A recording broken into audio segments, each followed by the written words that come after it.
the voice of Transformers Collectors Club Australia. I am Jason. Joining me this week, as usual, we have Brad. How are you doing, Brad? Hello, fellas. I'm going to say this. Say hello, Brad. Hi, Brad. Excellent. And we also have Bill. Hello. Just because you're laughing. Bill, say hi, Brad. Hi, Brad. And hi, Brad. Did I introduce myself? I don't know if I did. I'm Jason. How you going? Transformers Collectors Club Australia is on Facebook at facebook.com/groups/TransformersCCA. Australian listeners can join us there to discuss these stories and more. International listeners, you can join us at the Off the Shelf Facebook page. That is URL that will be in the show notes. Or you can come and join us on Twitter for the conversation. You can search for at TransformersCCA. And, of course, you can also find our website, which is at Autobot Headquarters. Sorry, it's actually www.autobotheadquarters.net/WPAuto. And we're getting new content on there, but it's a work in progress. How are you doing, guys? It has been a week. Right. How are you? Yeah, it has been a week. I was on the way home tonight, and I realised that I've sort of been working for like 2 weeks on the hop. As I was working last weekend, which is why I wasn't on the podcast last week. And yeah, I'm quite looking forward to having a nice natter about some Transformers news, and then having a nice weekend off. Nice. Yeah. Very good. Very, very good. It's very good. It's very good. Is what you say. Good job. Yes. Have you seen the Clerks cartoon show? No. So there was an episode of Clerks. We're already in the weeds. There was a series of 6 episodes of Clerks, the cartoon show, and the bad guy in it is Leonardo, and he's voiced by Alec Baldwin. All right. And he's got a very, very good evil voice. Yes, it's very good, very good. Very good. Very good. Yes. Yeah. By the way, I don't know if Brad knows this about me, but I do often do voices and accents and stuff. Really? Yes. Are you familiar with Red Dwarf? No. You don't know what Red Dwarf is? Well, I know what Red Dwarf is, but I can't sit there and name the characters. But you've watched Red Dwarf before. Brad, how about you? No. I do know. I know what it is, but I haven't. Well, then, if I do a Crichton voice like this, sir, might you recognise it from the show? Is there a Black Knight somewhere? Not really. They're like Book Python, the author. No. Although that's a nice tie into Jurassic World. Very good. Oh, bam! I missed that. Brad's excited and sitting up and paying attention now. He's sliding off his chair. Is that? Yeah. I just let me pick myself up off the floor. So here's a question about Jurassic World that I don't understand. Okay. Since we've gone on to it. Go. How did Star-Lord get to Earth? Din, din, din, din, din, din, din, All right, never mind. Let's talk about some community news. This is the banter at the start of the show has gone possibly a little bit south. We may have to edit that. When I say that, we're probably not going to edit it. That's okay. Community news. Australian listeners, you can become a paid and proud member of the club for just $5. You can send a message to the man that's sitting on the other end of this Skype call. That's right. That is Doof Truck Brad Ostrom Prime. To get your membership underway. Membership fees go to the purchase of raffle prizes, participations at conventions like Supernova, and more. Now, I just got to say, so Brad, you just sent a message that said Doof Truck. Yeah. Have you seen Mad Max Fury Road yet? No. So I, being the soundtrack buff that I am for a lot of movies, the soundtrack for Fury Road has a track on it called Chapter Doof. Yes, we discussed this last week and how it is the battle cry for the. Excellent. This all came up last week. I was just putting that photo forward to Bill when last week when I was talking to him about said Doof Truck. He liked it, so I just thought I would show him what it actually was. She is happy, yeah. Yeah, that's the Australian guitarist rocking on top of it. that, and also the electric guitar is amazing. It spews flames. It's a flamethrower. It's a flame-throwing electric guitar. Yes. If ever there was a crossover between Transformers and Mad Max, it would probably be amazing.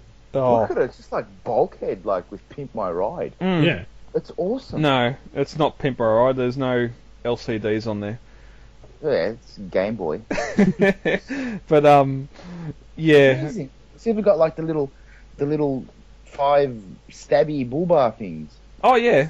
on the front. You got to run down Oh, look, people. and it's even got like a burning steering wheel with a skull logo. Pretty clever. Yeah, it's pretty amazing. That's their I like symbol. They don't have a cross. They got a steering wheel. Yeah. Well, so that's kind of the thing in Fury Road that they've developed, is that each of the drivers has their preferred steering wheel. Yeah. And so yeah, they carry it along with them. Yeah. Yeah. like I can't get to the Melbourne Trade Fair this weekend, so I'm thinking Sunday. I've had a look at the local cinema, and I can time it to do Mad Max and Avengers within about half an hour of each other. So I'm going to do some major catch up on Sunday, I think. Excellent. It sounds like a good idea. I need to see both in cinema. So yeah. Do you want to give us a member count update? Member count update. Australian listeners, you can become a paid and proud member of the club. No, we did that. Delete. We did that part already. Okay. Do you want to give us a member count Okay. update? This week, member count, social member count, no, paid and proud member count is 87 still, and social member count has risen to 1,071. That's pretty awesome. So like That's pretty good, man. we broke the 1,000 mark a few weeks ago, and we've already nearly beaten that by 10%. Yes. So, featured YouTube reviews. So, with Apollyon arriving in members' mailboxes this week, Kai McFly at Cool Collectibles has decided to take a little bit of a trip down memory lane and look at the inspiration for Apollyon. If you go way back 30 years into the past, he's looking at Generation 1 Megatron. It might well be the most unintentionally disappointing figure that you've ever owned as a kid. Yeah. I prefer Wheelie over that figure. I've got both. Oh, that is a bold choice. Oh, that original G1 Megatron is just so bad. What? It's so bad. Okay, maybe not Wheelie. Okay, maybe not Wheelie. I know, like you've Brad, you've taken it right to the edge there. I've got to say. Really? It's just you're walking back slowly from that line. Wow. It's like saying Leader, Revenge of the Fallen Leader, Optimus Prime compared to Dark of the Moon Legends Ratchet. It's not a comparison, but that G1 Megatron, I've got it, so I can comment on it. It just Hey, actually, you know what? I just figure. realised my G1 Megatron has the same problem that Apollyon had. The weak side. You need The arm fell off. Yeah. No, you don't need to Apollyon it onto your shelf. Yeah.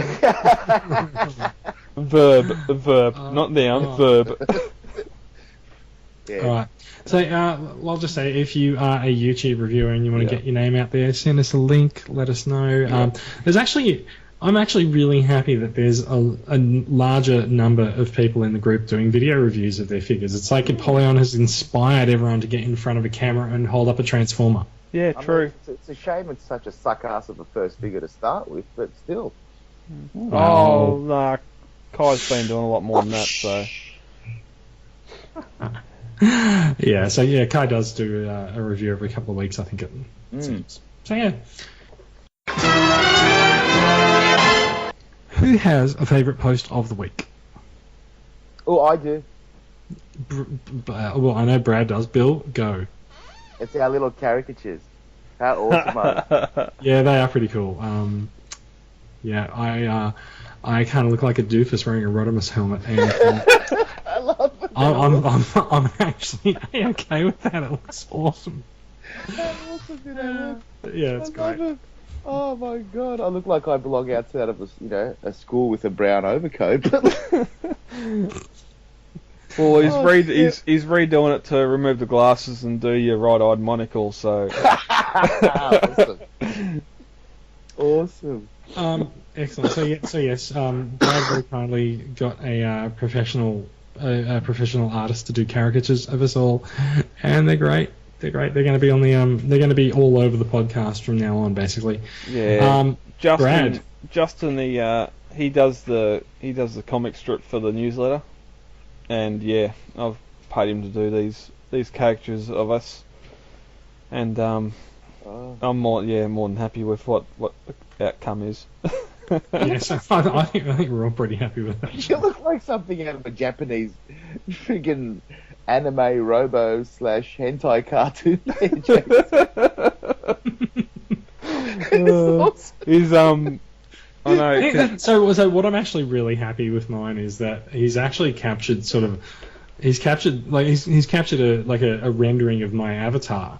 But he's also captured the IDW Rodimus style with just these massive points sticking out. Yeah. So I reckon it's awesome. It's great. I can't wait to hear how furious Daniel is that someone's dared to use Rodimus as a caricature, but that's okay.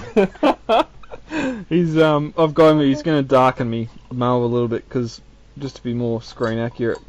But Brad's well. Yeah. Oh, I was yeah, that's definitely good. And I know Ben and Jordan from the Melbourne crew. They're looking at getting something done for them as well. So I don't know. I know he as a deviant artist, he sort of wants to do a lot of non-IP stuff he can put in his portfolio to go to IDW. Yeah, that's cool. And of course, just doing IP stuff, you're not probably going to get in with them because it's copyright or whatever. But I don't know. That's never stopped anyone at Supernova. True. So Brad, you had a favourite post of the week as well, and I kind of like this one as well. Actually, no, you're not. I'm going to go for a different one, but go on. Okay. Alex Chin, and if I hadn't been on the group for the week and gone to the links I found today for a later segment, he posted some photos of a third-party company Transform and Roll Out, which is their first figure. Excellent name. Yeah, excellent name. Yep, it's their first figure. Speaking of transforming and rolling out, who just had a car pull up outside their house? I just had a car drive past. That'll do it. Oh, this crappy little microphone's still working until it starts humming. But anyway, Alex posted a photo of a MP-sized Jazz from a third-party company, Transform and Roll Out, and that thing is pretty gorgeous. Good. That bot mode. I know the Takara one's coming, but God. Well, is it really? I mean, yeah, we don't really know that. Yeah, I do. It's done.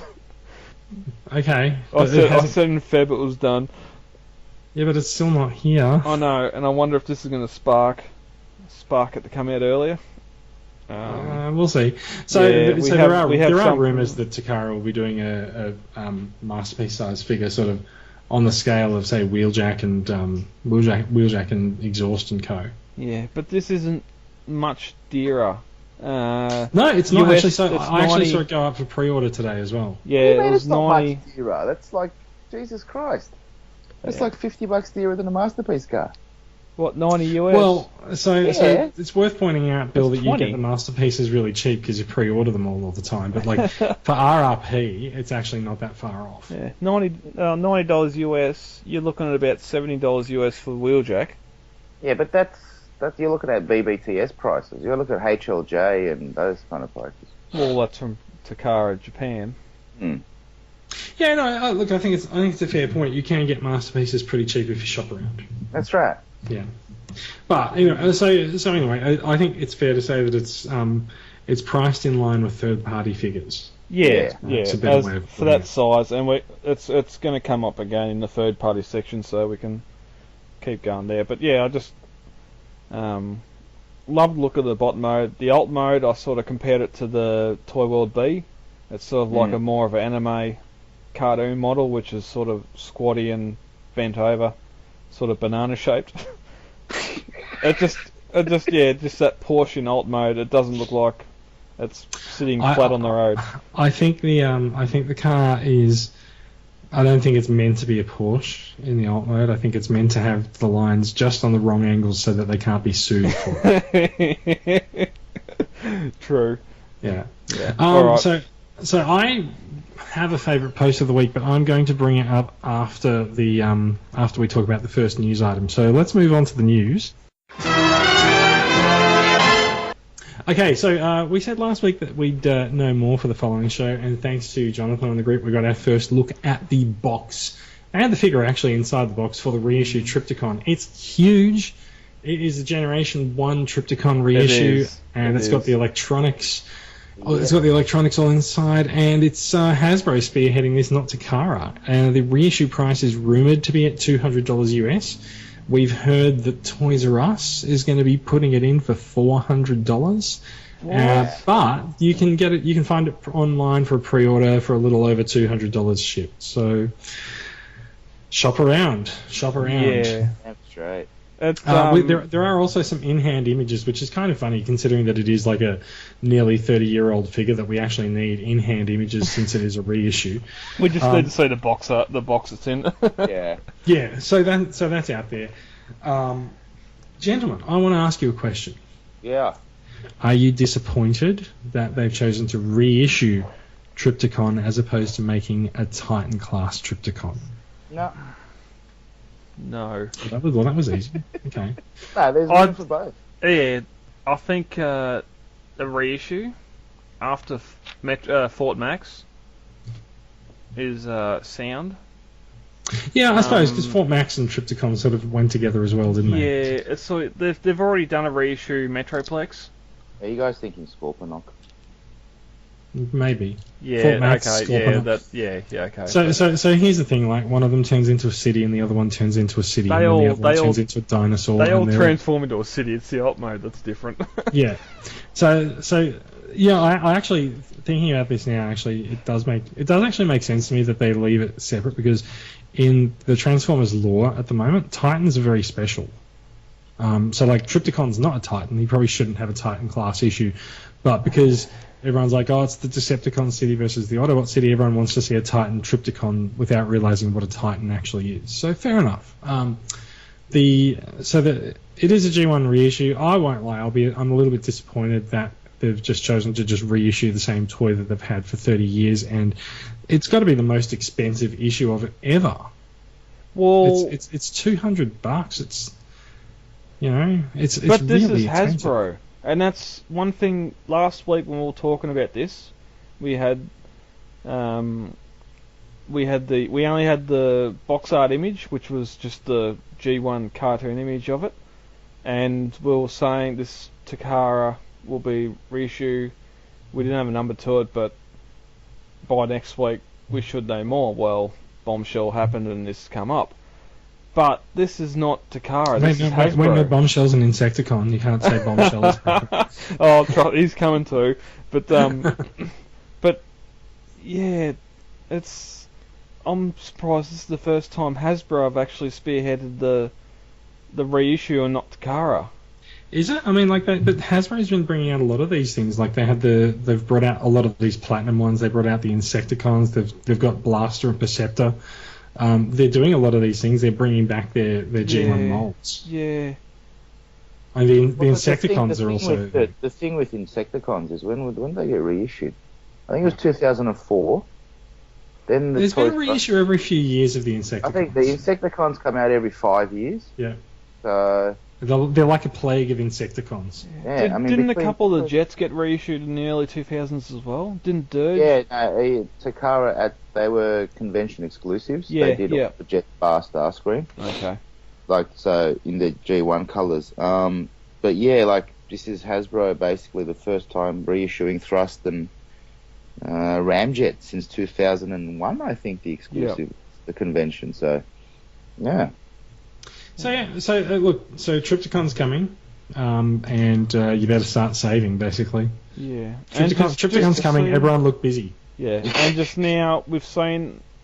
I don't think seeing the actual figure has mattered. I think seeing the box, seeing the battery requirements, confirming that he is a walking, talking figure. The A battery, the double A's, Bill. What's the single double A for? I think they're for these little. Shit. Because I've got the original G1 figure. Is it his tank? Is it they go in the tank? That I may think be because I know Triptychon he uses. Are they C size? Yeah, he's got two. I think it's two C size in the tail, they go into there, and I think Because when I got What's his mine a couple of months ago, I put the batteries in there to make him walk, yeah, and that was all good. But it must sorry, be for something else. I said tank, Okay. so it's actually his cannon. Yeah. So It's a double A Bill's done the same. Bill's done the same Google that I have. Trypticon's main laser cannon, also a part of Brunt, is powered by a AA battery and That's flashes Brunt. orange. Brunt. Going there for him. I'm like, what is it? A tank or It's a Yeah. cannon. Sorry, Yeah. So, Yep. And There you go. we've seen at least one seller on the group advertise for pretty close to that $200 mark, which I think is amazing. So my G1 Trypticon may be on the market. You might want to get that out in the next month or two. I might get that in the next week or two. Yeah. So let's move on. Hasbro Australia will be importing Takara's Unite Warriors Superion gift set. It's due in July. Price is so far unconfirmed, but we are thinking that it'll end up about the $180 mark. So that's a then some. Yeah. yeah. That's a low ball. Well, you're looking at about $150 for the figures. Wait. Well, it's 170. It's 170 retail to buy them. At Retail retail, here. yeah. So this is interesting because it means that we'll actually have the opportunity to buy the Takara version of Superion at retail in Australia. And there are some differences in the figures. Like Quickslinger comes as a part of the gift set, and I think the Takara figure has got a little bit more white, where some of the Hasbro figure has black fists and stuff like that. So yeah, it's pretty cool. He's not Superion-ish. Yeah. HLJ. It's $118 on HLJ right now. Yeah. Go there now. Pre-order. That's it. Do what you need to do. Yeah, because it's got the white feet and hands, hasn't it? Yeah, so it's a lot more cartoon accurate. Yeah, and the regular release hands and feet are, the hands are right, but the feet are crap. So Yeah. Have you guys seen the third-party fingers they've gone? Those little hot dog tubey things. yeah, they're real Skeletor. Yeah. Ugly. I will grab you, Manasaur.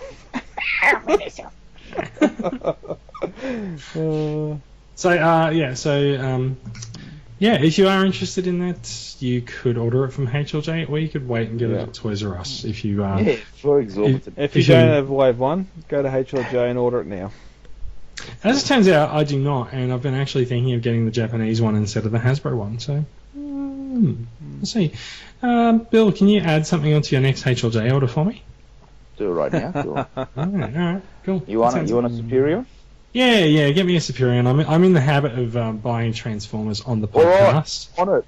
I'll send you. Yeah, leave it with me. All right, thanks, man. While you're doing that, there are some possible spoilers ahead if you are a Robots in Disguise watcher. Are you a Robots in Disguise watcher? Anyone on this We podcast? are not. We discussed this last week. We've stopped it. I've stopped. Yeah. The other new ones. That's cool. I might pick it up and watch a couple, but like, it's not compelling for me. Yeah. So anyway, there is a Clash of the Transformers Legion 2-pack that's out in Australia. It is a Toys R Us exclusive, and for some reason, even though it's been released in Australia, it's been reported on TFW2005.com. So that's great. Man. It's everywhere. Like it's breaking the internet. Yeah. Well, it is. So it's actually what it is. It's a 2-pack of they're Legends class figures, right? Yeah, the little bus. So it's the Bumblebee and Underbite pack, but we've also got Optimus Prime and Megatronus. There's two 2-packs. I've seen the Optimus Prime and Underbite. The TFW one also shows Bumblebee and Underbite and Optimus and Megatronus. So there are 2-packs. Oh. If you put them together, they make 4. Okay. Wow, I know, right? So it's amazing. So Megatronus is a thing in Robots in Disguise. That's interesting. And apparently, someone on the group is saying that they grabbed the picture of Megatronus, which clearly shows his faction symbol, scanned his faction symbol into the game, and found out that there's actually going to be a warrior class figure for Megatronus coming as well. Interesting. Yeah. Yeah. So Like, yeah, so to be honest, these figures look kind of okay, and in some ways they look kind of rubbish as well. Yeah. They're tiny, man. Have you seen them? They are really small. Like, so Megatronus looks okay, but Optimus really looks weird. It's the weirdest looking Optimus I've seen in a while. And also, even weirder is the fact that if you look at the figure in the box and then look at the picture of the figure behind him, it looks nothing like it. You know, happening. I think which range was it? Was it the Combiner Wars range that are doing something similar? Like the actual box art looks nothing like the figures. No, it's just it's like usually it's close, right? Like, yeah, there's a close approximation, and yeah, but this is not even close. Like, there are parts of Optimus Prime that are white. Like he turns into a white truck. Like, if anything, that's Ultra Magnus territory. That's Masquerade Prime Wave 4 yeah, territory. Ultra Prime territory. Yeah. But this is not Combiner Wars. This is RID. Yeah, true. So yeah, it's kind of weird. Anyway, so Yeah. there's that. You know, it's like saying, oh well, you know, Bay vs Bumblebee is yellow and it's G1 and yeah. So Bumblebee looks a bit different as well. Didn't they just invert his colours? No, it's like he's got some kind of armor on him. Oh, no, don't mind me. I'm just confirming our HLJ order instead. I really should look at these images. I think we're going to move on that. Yeah, alright. RID, okay. So there's another possible spoiler in here. It's not really a spoiler, I guess. It was 2 months ago, or a month ago when I mentioned it. Soundwave and Laserbeak? Soundwave. Yeah. Yeah. So what we're talking about is the promotional image that came out this week of Soundwave and Laserbeak saying, "Laserbeak, I have a mission for you." And apparently Hasbro is saying that Soundwave is investigating the combiners. It does sound like he could probably just get a ship back to Cybertron if you've been keeping up with the Combiner Wars comics. You can probably just jump on a ship that heads back to Cybertron and figure them out for himself. But that's okay. Yeah. So it looks like it does look like we will be getting a Soundwave figure. Very classical Soundwave looking inside Combiner Wars. Here's a question for you though: what's with the font on the poster? The font. That's very 50s alien attacks. Yeah, very much. That's odd. I don't know where to place that. My question is, do you see the Leader Prime as Soundwave? The Voyager one. The Voyager Prime. The Voyager one, yes. Oh, look, I'm absolutely. sure it can be done. Absolutely. Yeah. Yeah. So who's Soundwave going to combine with? Because whatever they want to do. Yeah, it's all Scramble City. You just got to look at all the shapes and vehicles that are available. So, you know, you give Laserbeak and Buzzsaw 2 jets.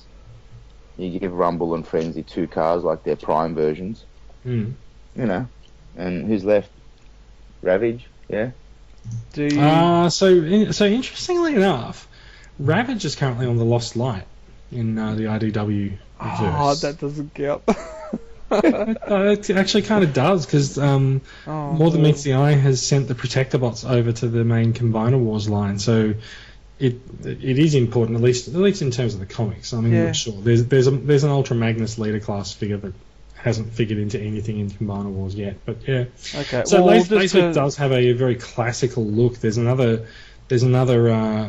image that came out, and it's on Cybertron, showing Laserbeak's mission is to gather Combiner intel. Well, that's and that's where I was going. He's going to scan the existing shapes and assume one of their forms, and you're going to end up with a repainted toy as Laserbeak. Whoop-de-doo. Yeah, the initial images of a G1 looking Laserbeak in flight. So what happens after that? Yes, it may be in the comics. It may be not. So in terms of the Combiner Wars comics, I kind of feel like they're doing like a Combiner Wars thing as kind of a mini series, and I don't think the Combiner Wars comics are going to last as long as the Combiner Wars toys. going to, because they seem to be building it up to a crescendo at like part 4 after the Combiner Wars. So yeah, we'll see what happens with the RDW comics for that. Anyway, look, we're assuming that this means that we're going to get a Soundwave and Laserbeak at some point in the Combiner Wars storyline. They're coming. I reckon it'll sell like hotcakes.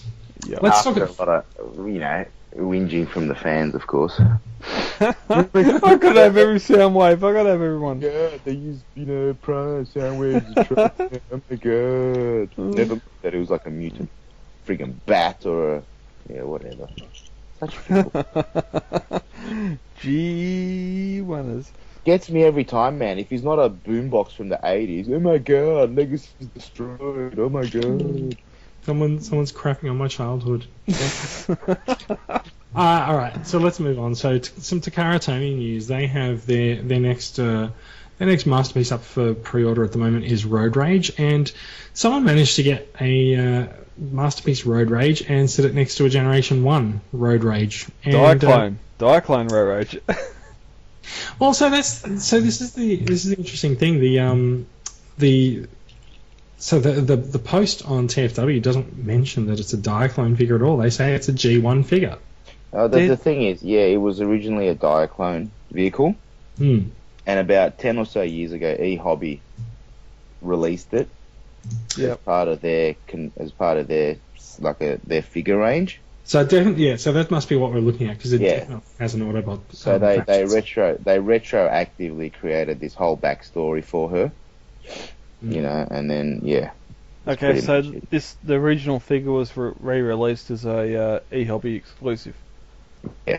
Okay. All right. So it's not Diaclone. It's an eHobby comparison. Well, it is fair to say that the original was a Diaclone, but the one that's pictured on TFW is definitely the eHobby release. So I think it's interesting, actually, looking at the comments on eHobby. There's a few people who are sort of lamenting that this is its own numbered release instead of just being an alternate release for 25 or like 25R or something. You sound like you have thoughts on this, Bill. No. I mean, God, it's a number. Get over it. Seriously, as Gordon Ramsay would say, fuck me. It's a number on a box. I think at this point we might move on then. Well, I think 24, 24 being Star Saber blew the number thing out of the water, so it doesn't matter anymore. Yeah, true. That was a bit all over the place, wasn't it? Yeah. Yeah, what happened there? I think they ended up releasing 24 before 23 because of all the messing around with exhaust. Yeah. So let's move on. Takara likes to tease figures that Hasbro's already released. Yeah. Well, the Hasbro haven't released this yet. Actually, that's true. They haven't. So there's a very exclusive. There's a very distinctive head sculpt for Ultra Prime, as it can be seen, and we know that there's a bunch of Autobot cars that combine to form the limbs of Ultra Prime, and so Takara's done its usual Combiner Wars trick of showing the figure in silhouette form. What are your thoughts on the silhouette of the figure? It looks like it's missing a hip area. It looks like for Cybertron Bruticus. Kind of does, actually, doesn't it? Yeah, it looks... I don't think even Superion, Menasor, Defensor is looking more bulky, but none of them seem to be filled out, even with the Voyager torso. It makes me think maybe there should be a leader torso, because the Voyager one doesn't seem to be doing much of a better job. There are actually multiple ways of configuring the legs on Prime and Motormaster. And so, there's the sort of opinion does seem to be split as to which is the way to do it. Yeah. I would argue that the way that Takara set this up is not the way to do it. No. But yeah. Either way, it does give him a fairly wide leg stance. So, yeah. But basically, as I Sharp said pair of hips. as I said in early March, we have the Stunticon reissues. You got the Masquerade Autobots, which again I said back then was going to be Wave 4. Prowl's Dead End, Mirage's Drag Strip, So I don't think Masquerade's going to be Wave 4, because like there has to be like figures that actually need to actually line up with Prime, but I don't know because Prime's already Wave out 2. there. It's the Wave 2 figures. Dead End, Drag Strip. Oh, so we're Breakdown. so we're saying that they're going to be repaints of these guys. Yeah.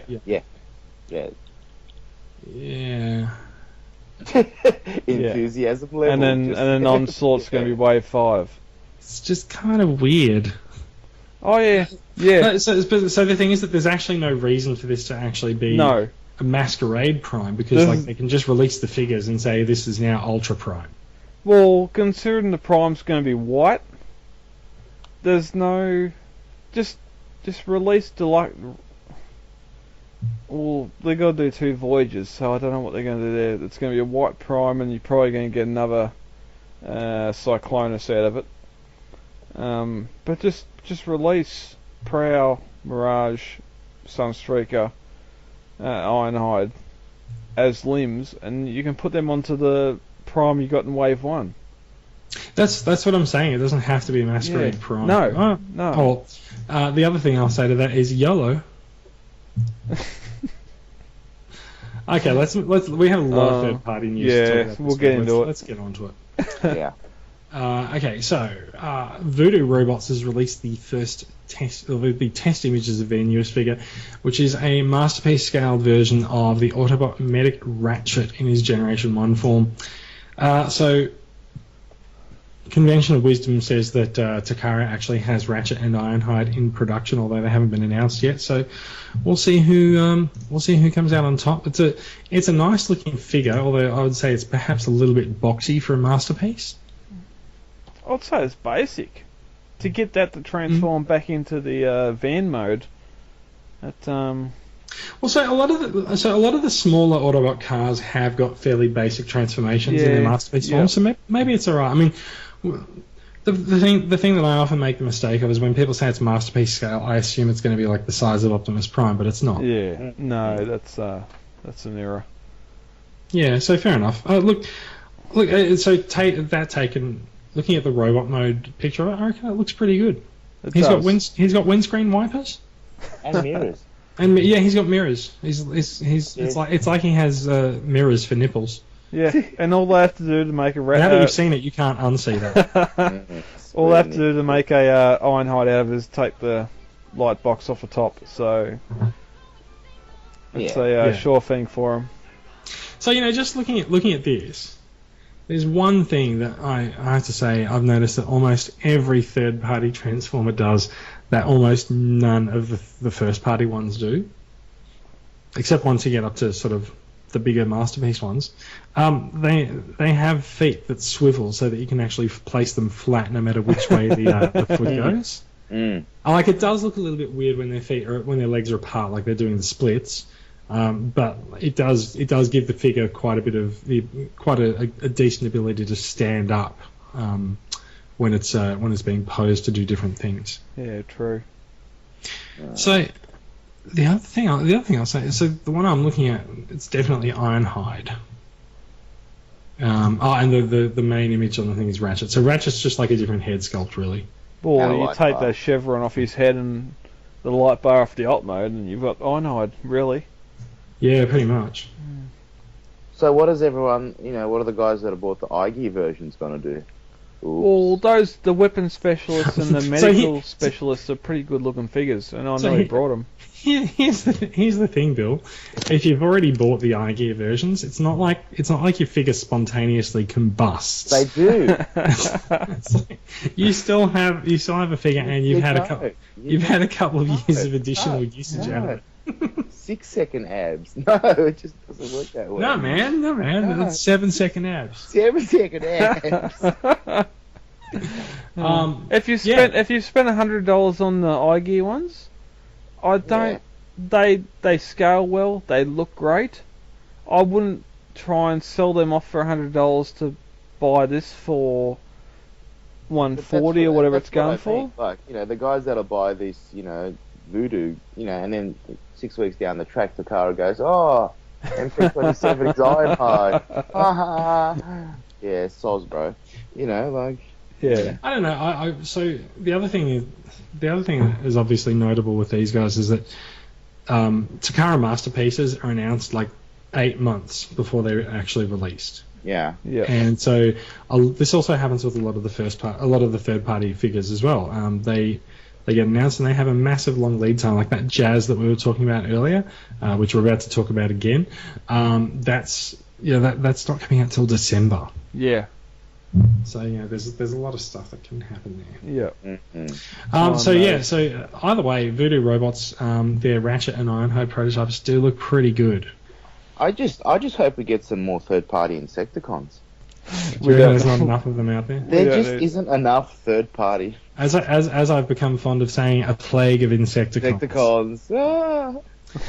So we actually talked about the Transformer rollout, Tower 1, at the top of the show. So Masterpiece Jazz, it is up for pre-order on TF Source for $90 US. It'll be interesting to see how that goes. It is Transformer rollout's first figure. So there's a number of suspicious eyes looking in their direction, wondering what their quality control is going to be like. So it might be another thing where you wait for the second production run of it. Yeah, just looking at the production photos, without seeing the alt mode, this thing looks like a statue, not a transformer. It really does, doesn't it? Yeah. Yes, he's got some flaps on his shins, but you could say they just move so he has ankle tilts. But he looks awesome.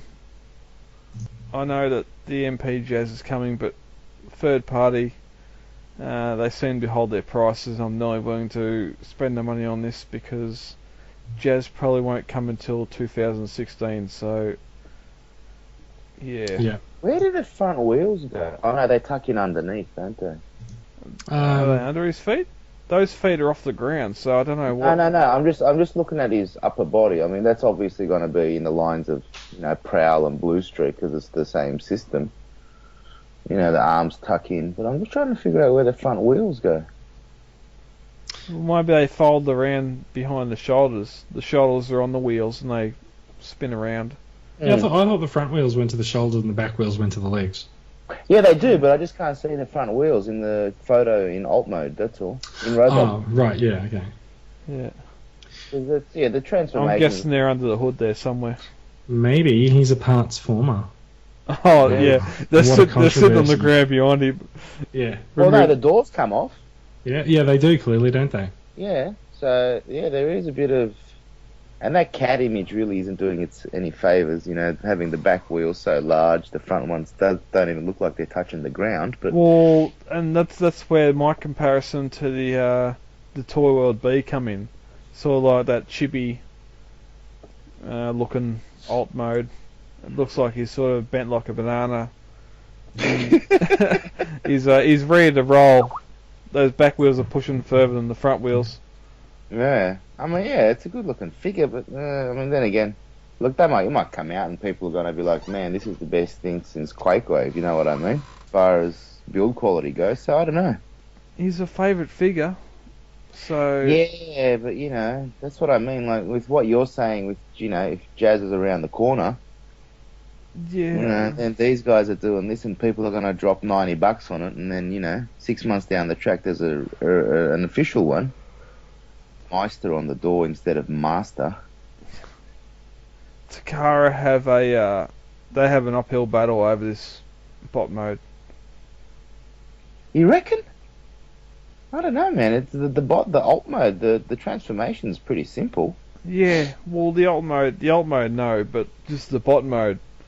Yeah. I'd have to rewatch the cartoon. I'm not pretty removed, but removed from it. So yeah. Yeah. It's a good looking. I mean, it looks like it's got very long lower legs. Yeah, and they've Yes. included the accessory of having the boombox speakers on him too, which is That's pretty cool. yeah. I mean, I don't understand the winch hook though. He used that for like 30 seconds in one episode from memory. Yeah, but this is how they do all the masterpieces. Like, they include, like, some prop that they had in one episode. And it's Yeah. like, yeah! I mean, Yeah. I can understand if it's something like the immobilizer and there's an entire episode built around it. Oh, I don't remember that. No, neither do I. Like, I actually don't remember that either. There you go. Never mind. Oh, by the way, Um, we got the HLJ order confirmation. Yeah. Yay! I owe you more money. Yeah. Let's move on. Oh Spark well, Toys. one last Spark thing. There Toys. is there is a choking hazard on it, and small parts may not be suitable for children under 16. Under 16? Jesus, really? Is that what it said? Wait a minute. I got I closed it. I got yeah, under 16. Yep. Are you serious? There's a choking hazard warning on the website. Small parts, not for children under 16 years. What? Keep that gun away from your mouth. You'll choke on it. Oh my god, that's... So, like, in general, I would trust a 15-year-old with a Masterpiece Transformer. My 5-year-old deals with Masterpiece Transformer. Well, not with Jazz, he doesn't. No, not this one. Alright. Okay, so Spark Toys has a War Within Optimus Prime prototype, which I gotta say, I loaded up the prototype and I'm like, yep, they just copied the titanium figure. That's right. Did they just take parts just of flew it. Prime and mash it together? No, that's So, like- so the War Within is a comic series that Dreamwave started years ago that is meant to tell the story of some internal battles during the war set on Cybertron, and so they're like Cybertron form figures. Yep. And so this Optimus Prime is quite famous for having these sort of bull bars at the front of him. Okay. He doesn't have the sort of traditional truck mode figure, but he's still like a transport vehicle and stuff. But yeah. So Hasbro did Transporting his release. gun. Yeah, he's got the same gun. You know how you travel around the world and no matter where you go, McDonald's French fries taste the same? No matter which Transformers continuity you're in, Optimus Prime's gun is the anchor point. It might actually be like the hinge point of the Transformers multiverse. It Wow. could very well be. Yeah. However, notable stuff that Spark Toys has added is swiveling feet once again, so that Optimus Prime can do the splits while keeping his feet on the ground. Does this rifle have Dan's signature on it? Dan. You know, figure whatever his name is. Gilversan. The artist. You know, Dan figure. What's his name? Well, apparently you don't know. I can't remember his name. I'm sorry. God, what's it? How do you pronounce his last name? You boys carry on. Just Okay, all right. So yeah, the War Within Prime. So looking at him, he looks pretty impressive. I like the bot mode. Yeah. The alt mode. It's like Figueroa. It's- Don Figueroa. Yeah. That's it. Thank you. Why would it have his signature on the gun? Because I think if I'm not mistaken, the titanium toy had that on his gun. Really? oh, Well, Dark okay. Apart. So that might actually that might be fair enough because the titanium figure design was probably Don Figueroa. Yeah, Um, that's right. And so this is one of the things that I quite liked when we started getting figures that were based on comic characters. Is that it came out that when they were designing these figures, they like the comic artists went to figuring out how they would build this as a toy, and like they didn't sit down with a computer-aided design system. They're just like, yeah, fold the arm in under here and that'll go. And do this goes there. and like they've taken that to Hasbro, and Hasbro's just gone, yep, we can do that. And yeah, and so these figures have come out. No, we can't. I actually reckon that this War Within Optimus Prime, I reckon the vehicle mode looks pretty good, even though like it doesn't really look like a vehicle that we're familiar with. It's like it is like an armored transport kind of thing. Well, that's exactly right. It's sort of. I see a lot of the Fall of Cybertron Optimus in it. Well, I think the Fall of Cybertron and the War for Cybertron figures. Yeah. I think they actually borrowed quite a lot from the War Within figures because it's the same kind of thing where it's like it's stories that are set during the war on Cybertron. Yeah, I don't think the exhaust pipes suit it. No, but since we are talking about Mad Max a bit this week. Well, yeah, true. Yeah. No, he hasn't got a supercharger hanging out the front of it, but But he has a gun sticking out the back, which kind of shits me. Blaster pipe. So this is something that I've noticed a lot of sort of third-party Prime characters do, is like they put the gun there and it's just like the gun's part of the vehicle, it just points backwards. I'm like, it's not a cat's tail. He doesn't need the gun to point there to keep his balance. So, yeah, just find something better to do with the gun. Make it point forwards perhaps so that he can shoot someone who's in front of him. Yeah. But he's got like light lasers for those that shoot out of his front lights. Yeah. No, I love the front wheels, and I love the way the axle. He can just roll his shoulder over, and he's got like 6 laser rifles. Pew, pew, pew, pew, pew. Pew, pew. Pew, pew. I was going to say, on the whole, like shooting backwards versus shooting forwards, I'm currently working my way through the 6th season of the very excellent TV show Justified, and I watched an episode tonight where the main character shot someone as he was running away from him in the back. And then when he's caught up with him, the guy's going, "Oh, you shot me in the back," and he's going, "Well, if you wanted me to shoot you in the front, you should have run towards me." True, very true. So War Within Optimus Prime apparently likes to shoot people that he's running away from, so that's cool. It's a nice mode, and yeah, I won't be getting it, but I do like it. Yeah. So let's talk a little bit about some. Let's talk about some less controversial X-Transbots figures. They are making a masterpiece beachcomber. Yeah. Does anyone know why? Who knows? Because that's the directive Takara gave him, I suppose. So. Well, most have the iGear version, so they're happy with that. I love your theory on third party.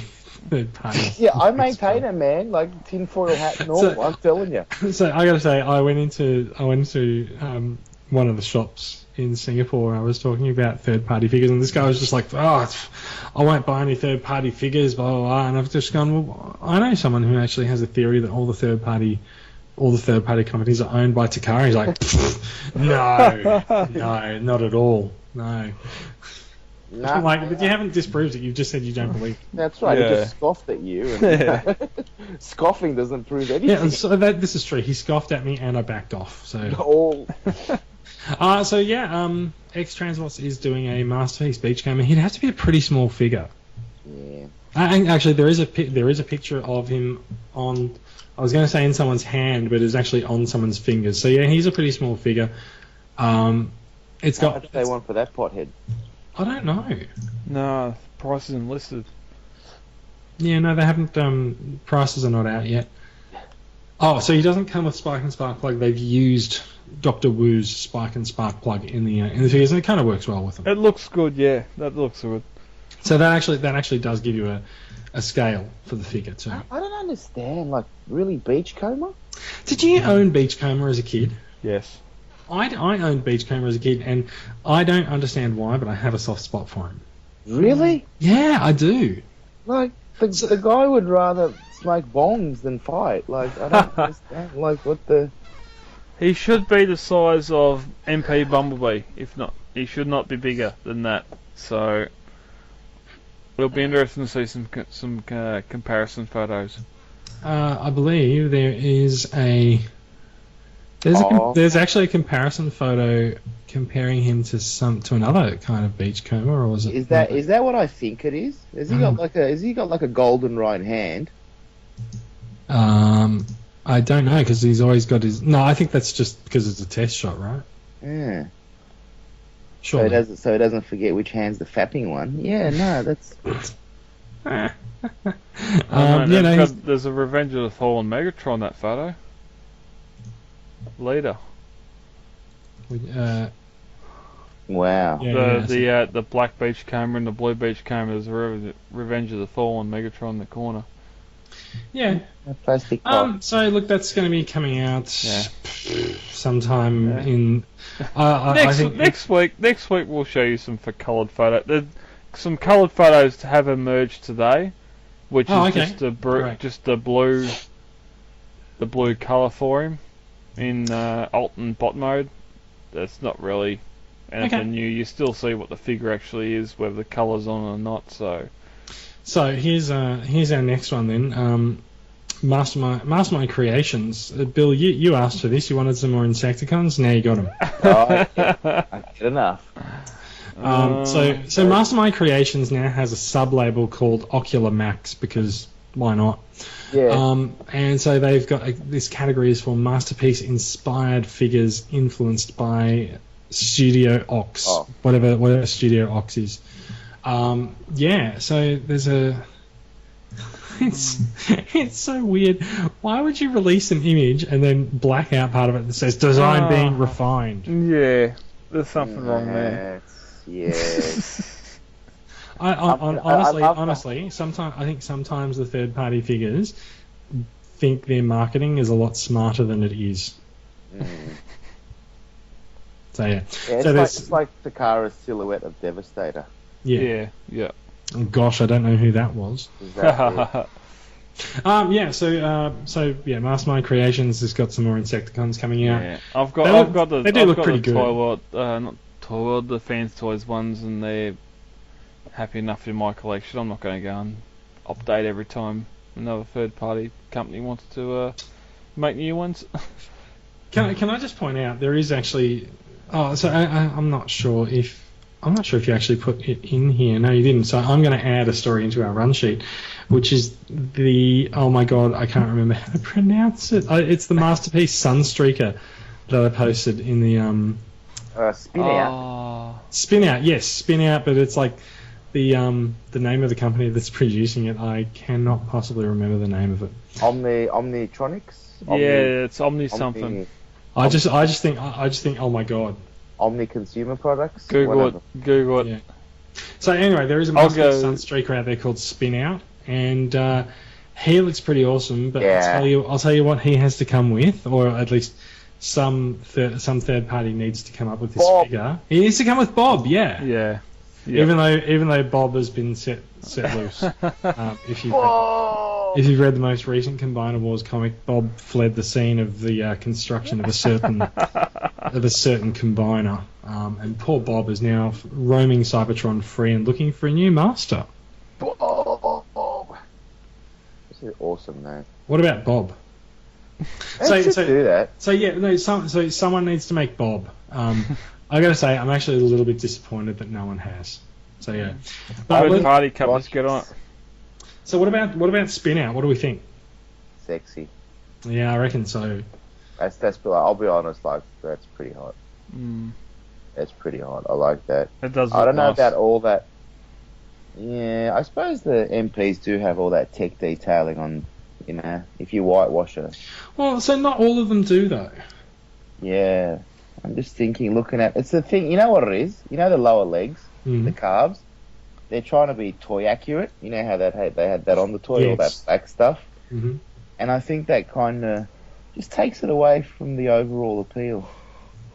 A little bit. I think there's a certain chunkiness that I quite appreciate in the figure.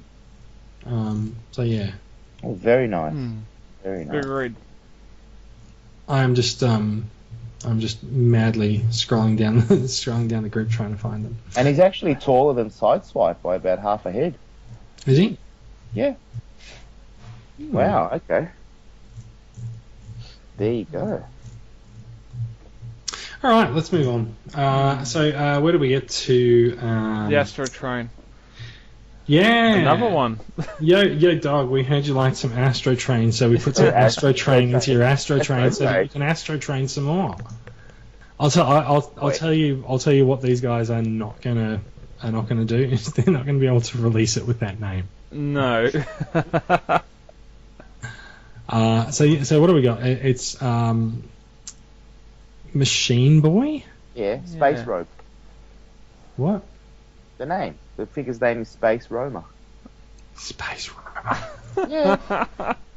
Yeah. Space Roma. Yeah. Oh, sorry. When you say Roma, you mean Rome-er, right? Yeah, as if you Sorry, I was just being a bit Australian there. Australia. Try out. Oh yeah, no, I see the mention of it now. It's like, so for some reason when you said Space Roma, I for some reason I just went to Roma Street in Brisbane. I was like, what? Why would they call it that? Yeah, okay, so Space Roma. Space Roma. Yeah, by Machine Boy. Sounds like a techno band. I don't know. A Voyager Voyager size figure.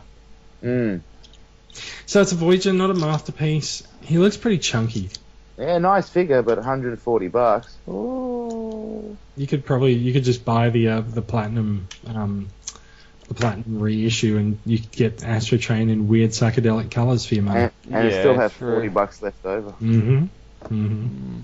I don't know. So it doesn't look like they've made like significant changes to the sculpt or no, that's not really true. But like it does look toy accurate to Generation 1.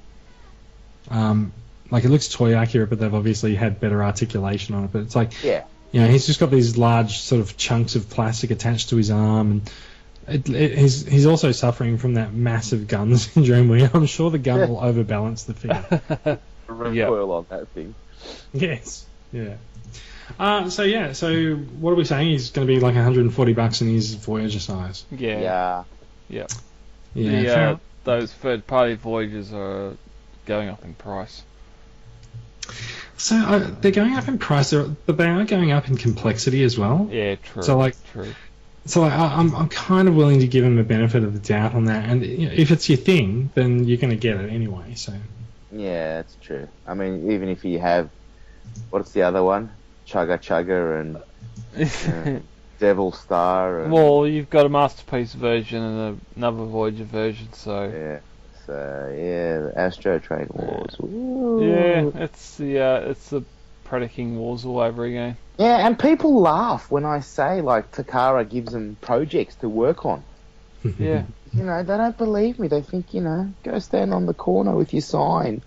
Why do you think we've got, like, friggin' 6 Defensors coming out all at the same time?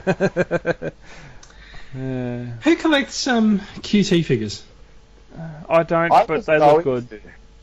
But then I got one in hand and I realised, no. I have a QT hot rod somewhere around here, and that's about as far as I want to go with the QTs. But I do know people that are quite huge fans of them. They're basically super deformed Japanese versions of G1 characters.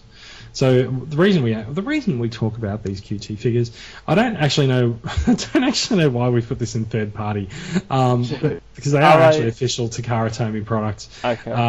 QT17 Tracks is coming out alongside with Skids and Drift on the 27th of June, so that's another month away. And it looks like a QT figure. Yeah. Yeah, you've seen one, you've seen them all. You pretty much have. Yep. I've actually got the Hello Kitty version on pre-order. Of course you do. It's for the missus.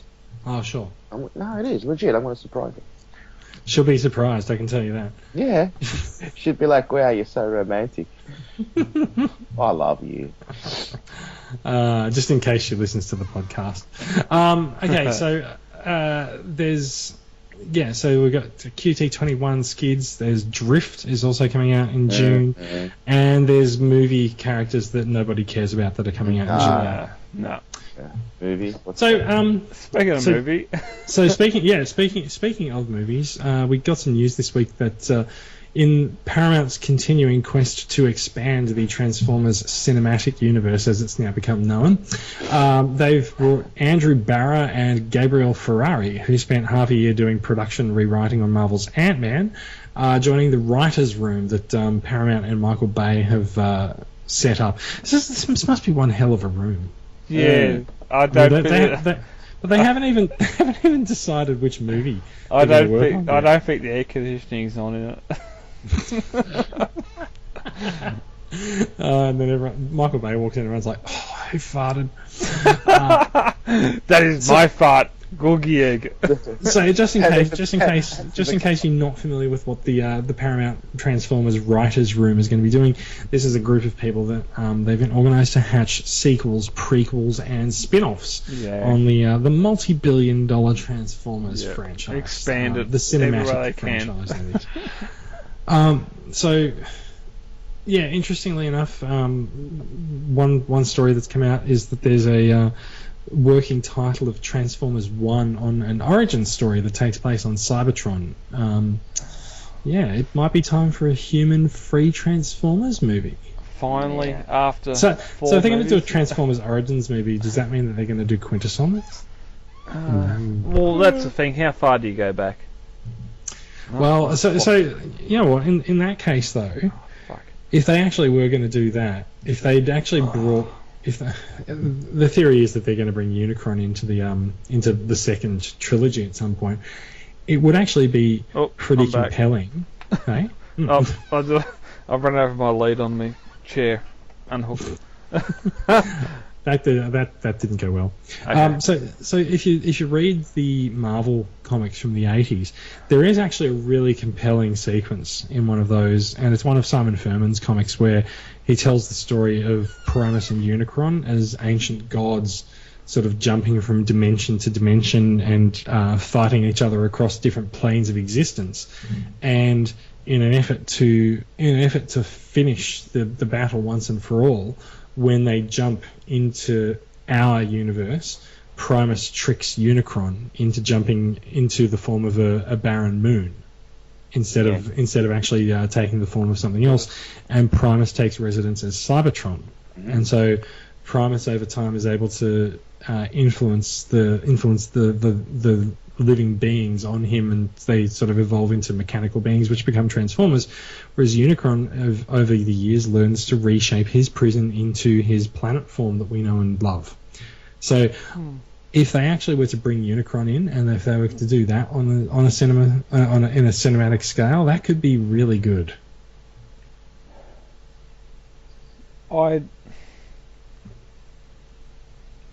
That's good. But no, I've no issue with that. But let's not exceed our expectations on this. No, that's fine. It is actually a Paramount and Michael Bay Yeah, writers' film. So at the end they're selling toys. sure, you know. Yeah. But, yeah. I don't know what I don't know what they're going to do. Transformers 1 may or may not happen, but you know, it's just a thought. It's something that I wouldn't mind seeing It could actually be taken into the cinematic realm. Yeah, it could be Orion Pax starting out. Yeah, I'm on Paperboy and I get hit by a Decepticon car and then I have to be Optimus Prime.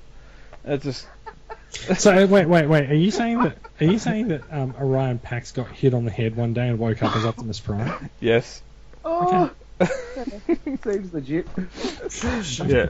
That seems like a plot line that might. Absolutely. So what did we have? We had Sam's parents getting stoned in Revenge of the Fallen. Exactly. So why the hell not? Exactly. Alpha Trine, what's that? A snow cone maker? They're just. We need to detach what they are doing now to anything that's come before. Don't think, we're gonna see the beginnings of the 86 movie or something. Just don't work yourself up into a panty twist now. Oh, they will, man. It's Just. What is the one thing that kills Transformers movies before they open? It's the weight of expectation. Do you remember how much everyone freaked out when they found out that there were going to be Dinobots in Age of Extinction, and then it's like, oh, that's your Dinobots? Okay. It happened. Ben Affleck, after Daredevil said, "I'll never get into a suit again," and then he was cast as Batman, and that blew it in and up saying, but he didn't want to do it again. And now, Batfic.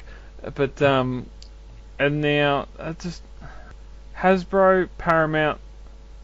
Every time the Transformers, it's about every 3 years, they're reimagined, redone.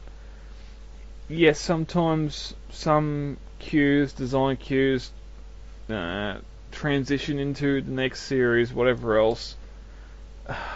Since G1, there's been a toy commercial. Yeah, absolutely, mate. And right, we're going to go for an extended universe. Well, I said this today on That's- one post. Get the goddamn G.I. Joe in here. Get Roadblock. Get Roadblock on bloody AoE's Hound's shoulder with a minigun while he's shooting ammunition, and just have him going back and forth. Oh man, that could be incredible. Yeah. But you know, the thing is, man, like as soon as they say Transformers Origins, yeah, everyone already has an idea in their mind of, you know, over the last 30 years what it should be like, right? And then when they actually they present like an original story, and then it's like, oh my god, you're just shitting all over the legacy. Well, everyone goes to X-Men Origins Wolverine. Oh, Yeah, true. But- yeah. Yeah. Yeah, it's weird. Just But I just like, mate, like it doesn't have to be friggin', you know what I mean? Like just because it happened 30 years ago, it's not setting comic. No, It's it's just not. now- Let's move on. It's a rumor. It may not Yeah. happen. It's just. it's going to come up. yeah. We'll get back more news So, and everything else. so here's a question. And the guys in question, Andrew Barra and Gabriel Ferrari, has anyone actually looked at their bios and seen what they've done besides working on Ant-Man? I don't care. And the I'm- part, man, unless it's made up of 45 minutes of a train scene on a kid's layout, I don't care. That does look awesome. That does look awesome. I hope the whole movie is that, but I am doubtful that it is. Oh, well, I'm going to change my tune on this because, like, I just googled Andrew Barra and there's a lovely picture of him smiling for the camera. So he's not a heartless asshole. Studio pressure also plays a part, and I'm getting that from Jurassic World, so yeah. Studios are evil. I'll go with that. Oh man, Gabriel Ferrari, however, there is a soccer player born in 1988 who looks, yeah. So Andrew Barra apparently worked on a Zac Efron movie called Die in a Gunfight, Awesome. and Gabriel Ferrari also worked on that. Interesting. So it looks like these two have worked together quite a while. So trade out Mark Wahlberg, and the rumoured Bumblebee exclusive spin-off will be Bumblebee and Zac Efron. Are they going to give Bumblebee a voice before they give him his own movie? Oh God, I hope so. Well, God, I hope so. If it's a prequel, he'd have to have one. Well, Don't know if it's gonna be a it prequel. hasn't been, it hasn't I been think said as a prequel. Didn't they, in the movie universe, he lost it during the war, didn't he? No, in I the think in the Megatron prime. destroyed his voice box. Yeah, he Yeah. squished his throat. Hey. Yeah. That's in the And prime. for that's some in the prime reason, even though universe. Ratchet can fix anything, he can't fix a voice box. Yeah. Eh, That's the prime. The prime universe. He lost his voice box to Megatron, yeah. and Ratchet couldn't fix it. In the movie universe, he lost it, and Ratchet decided to fix it, and then somehow he lost the ability to use it again. So Yeah, that was the writers and the studio in part 2 going, the kids love the digital fart. Let's keep it going. R2D2, go for it. Yeah. All right, I think we should move on. This is going to be the part of the podcast where we talk about the latest additions to our collections. I have some. Brad, have you got anything? I have nothing, so go ahead, sir. Bill? Oh, I just had some Combiner War Series 4 Deluxes come in my pile of loot. Okay, cool. Nice. Yeah, I'm a little behind, but they're getting there. A little behind. You've got Series 4. Oh, Series 3, sorry.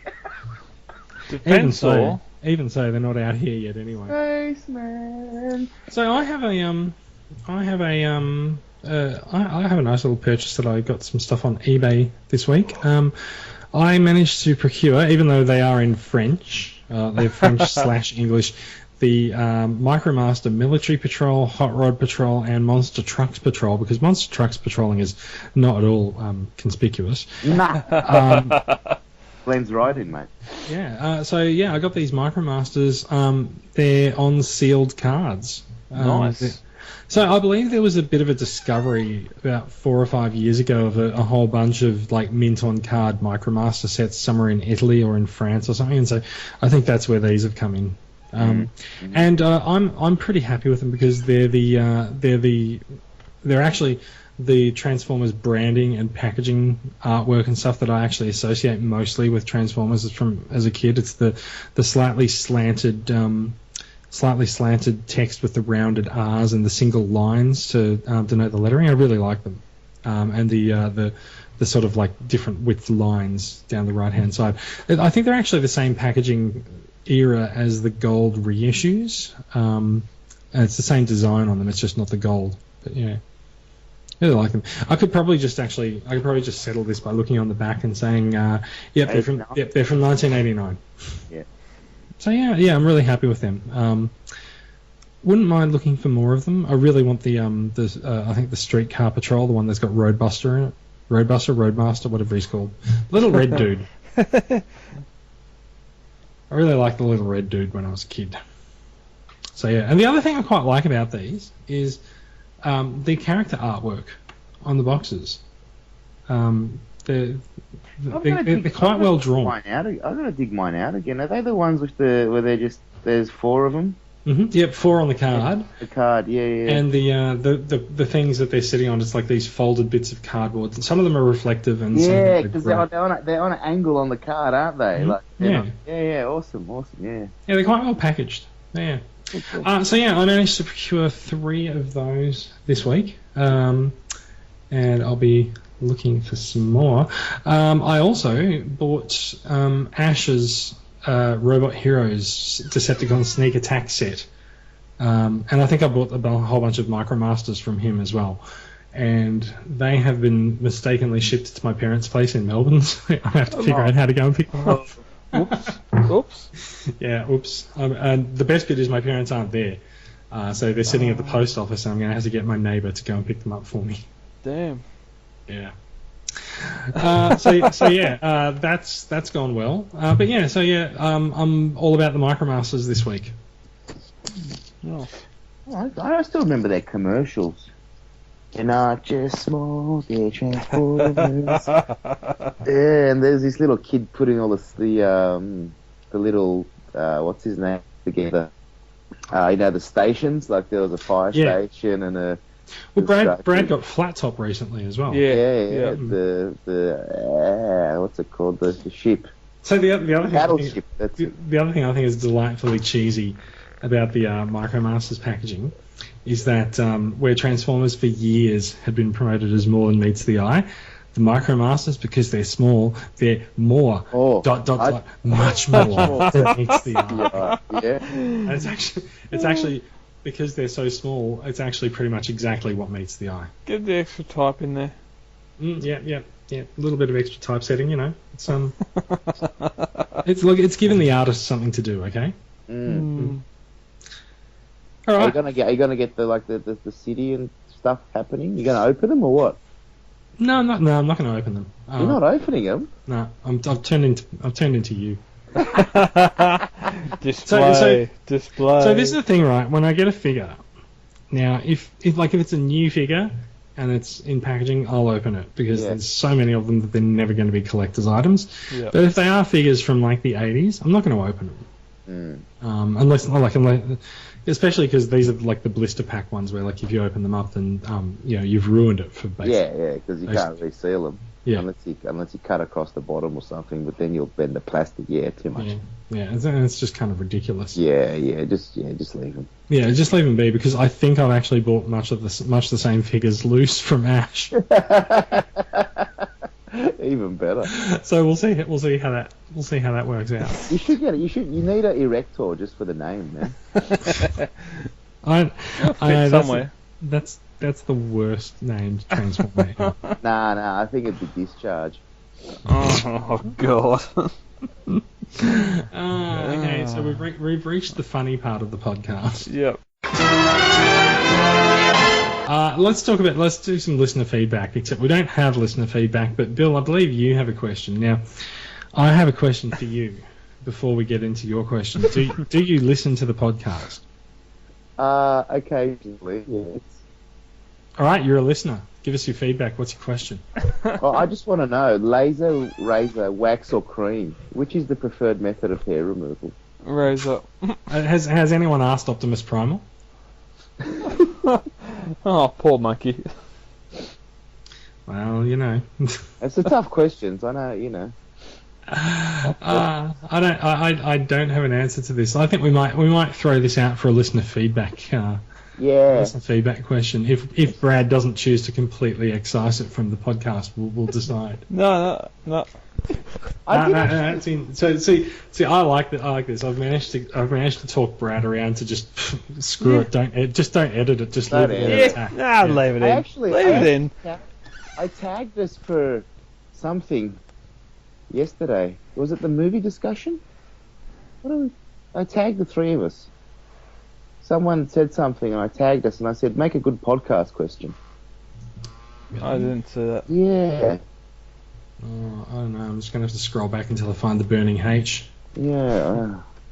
Nah. Bill Finger mentioned you in a comment. Let's have a look.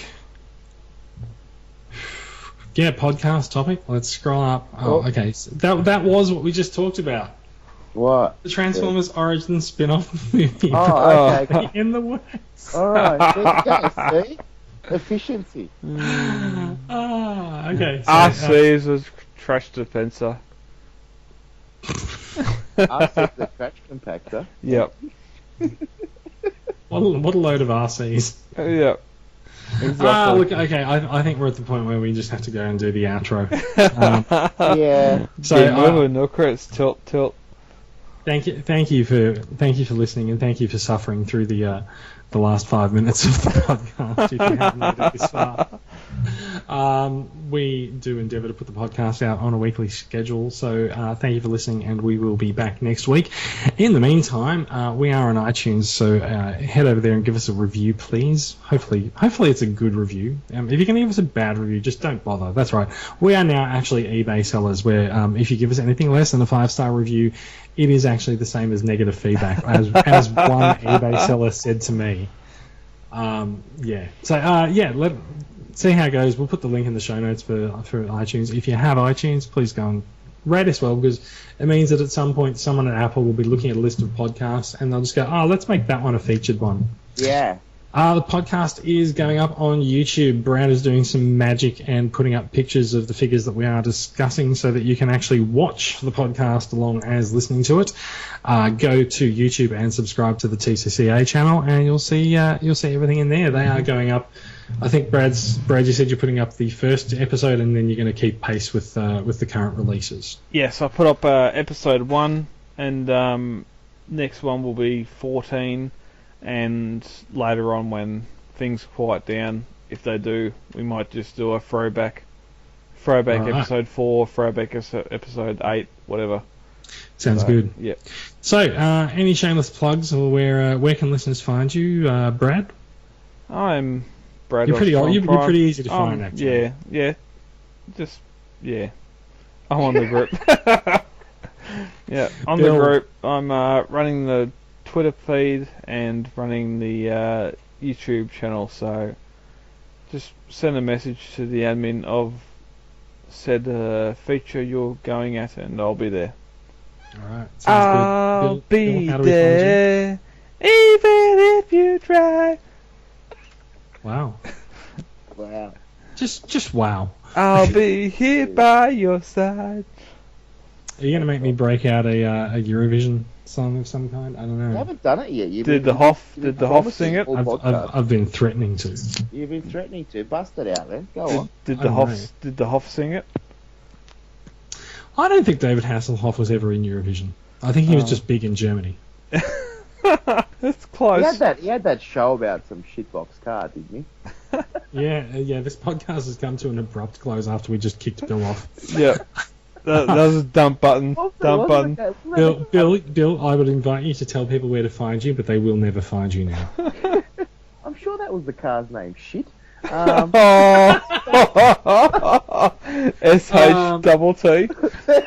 So you can find Bill in the group by looking for the Big Burning H, which is actually it's a normal H, but the angry mob has set fire to him. Yes, the silhouette Horizon 2000 is dead.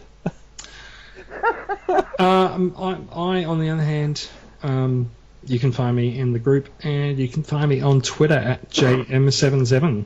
And you can also find me on Ozdroid, especially this week doing a whole bunch of Google I/O things, which is one of the reasons why I'm very, very tired at the moment.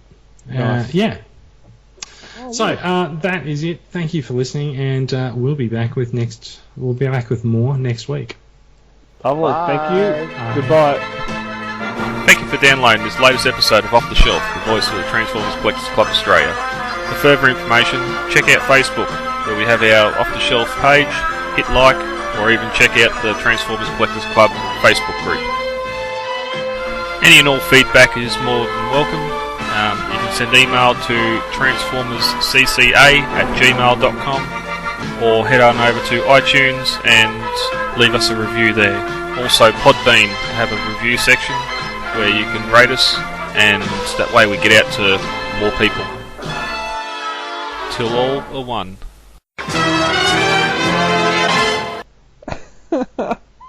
This is where the backing track goes, right? Oh, fuck. This has been a presentation of Transformers Collectors Club Australia. Blah. Nice. There we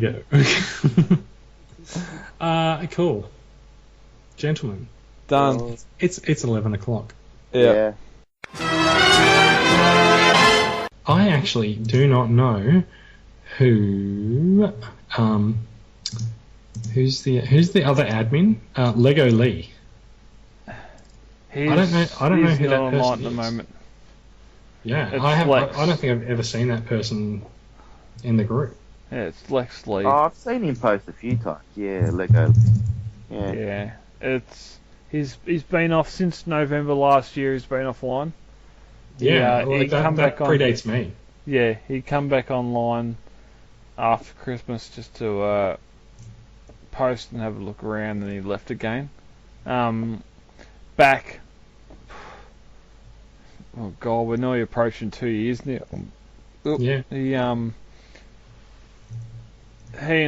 we started the group together. I started this, and he started the Transformers third party community group about the same time.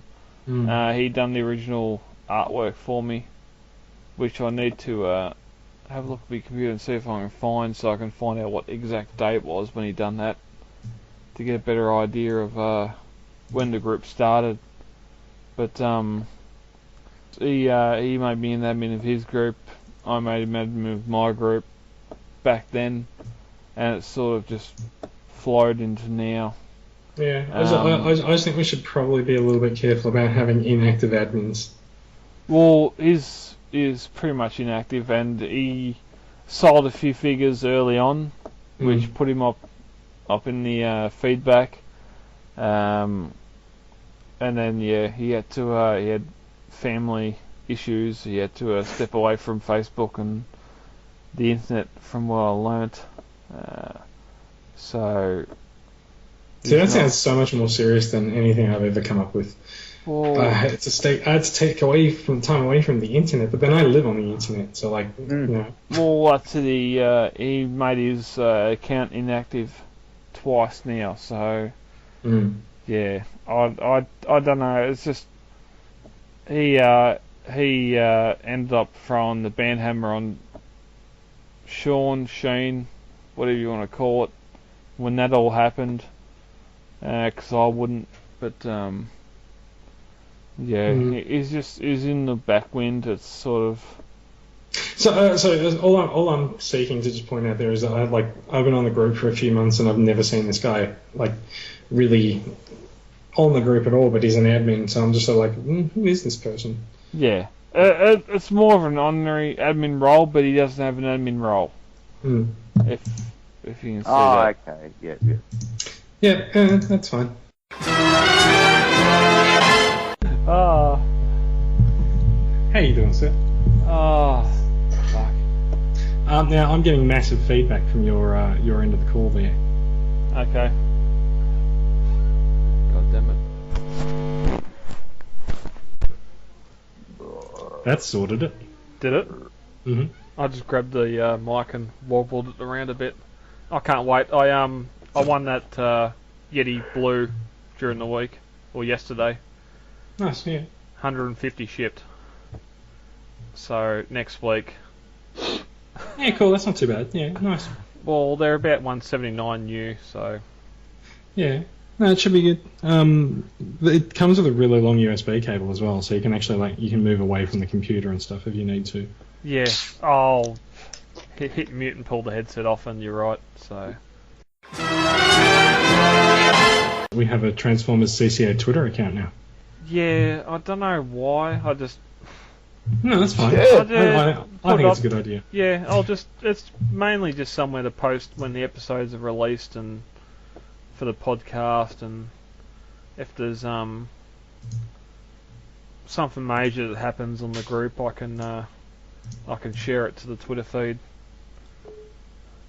It's mainly just because we're still looking at the download rate. There's still 25% of listeners that are US based, and none of them are going to be members in the actual group. So Wow. yeah, I don't know what's going on there. Maybe people just like listening to Australians talk about Transformers. Yeah, or That's the accent. It's But truth, then- I but know. then It's like what's- that. You should have Australia Day podcast. but then again, what's 25% of 40? Because we're sitting about at 35 to 40 downloads. That would be 10. 10. So there's 10 Yanks. That, Bill, don't you do maths for a job? Me? Oh, 25. Sorry, I did 20. My bad. Eight cans. There's one for the outtakes. If you're gonna ride, Dano, ride. Maybe that's why he hates Hot Rod so much. Gonna believe you get away. Why do the podcast when you can do it from Lookout Mountain? Oh, I wonder if his father's still alive. Maybe he was yelling to him, Daniel, shoot out the brace. I can't. sometimes I get outside, I'm shattered.